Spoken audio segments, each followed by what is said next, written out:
सुना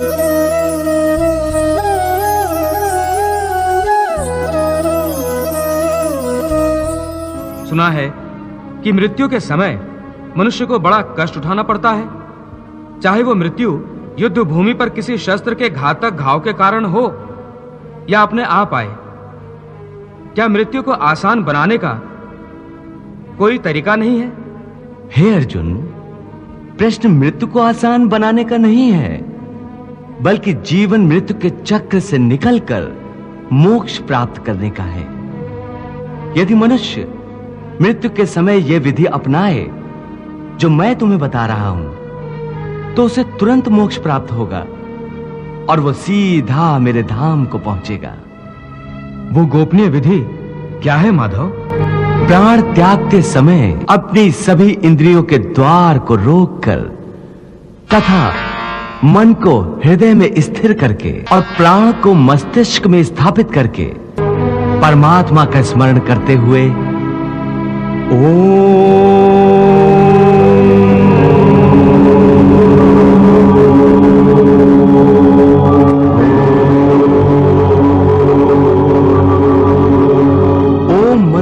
उच्चारण करे तो वो मनुष्य जीवन भर कितना ही पापी क्यों न रहा हो, उसे मोक्ष अवश्य प्राप्त हो जाएगा। हे भोलेनाथ, प्रभु श्री कृष्ण कह रहे हैं कि मृत्यु के समय ओम शब्द के उच्चारण से पापी मनुष्य की आत्मा को भी मुक्ति मिल जाती है। देवी, ओम केवल एक शब्द नहीं है, समस्त मंत्रों का शिरोमणि मंत्र है ओम।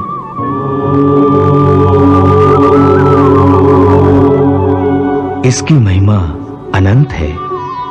आध्यात्मिक साधना की सफलता का केंद्र बिंदु ओम है। सिद्धि प्राप्ति का सूत्र भी ओम है। ये वो कमंडल है जिससे सारा ज्ञान और सारी सृष्टियां उत्पन्न हुई हैं। ओम की साधना ज्ञान और भक्ति के मार्ग को प्रकाशित कर देती है और अपने जीवन में ओम का उच्चारण करते रहने वाले प्राणी को सुख, समृद्धि, वैभव और वैराग्य प्राप्त होता है।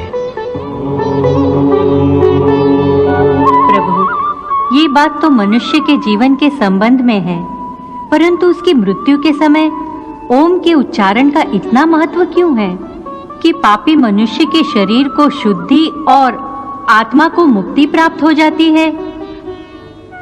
देवी, मनुष्य के शरीर को ब्रह्मपुर कहा गया है और मानव देह के भीतर हृदय कमल में आत्मा की दिव्य ज्योति प्रकाशित रहती है। मृत्यु के समय जब मनुष्य ओम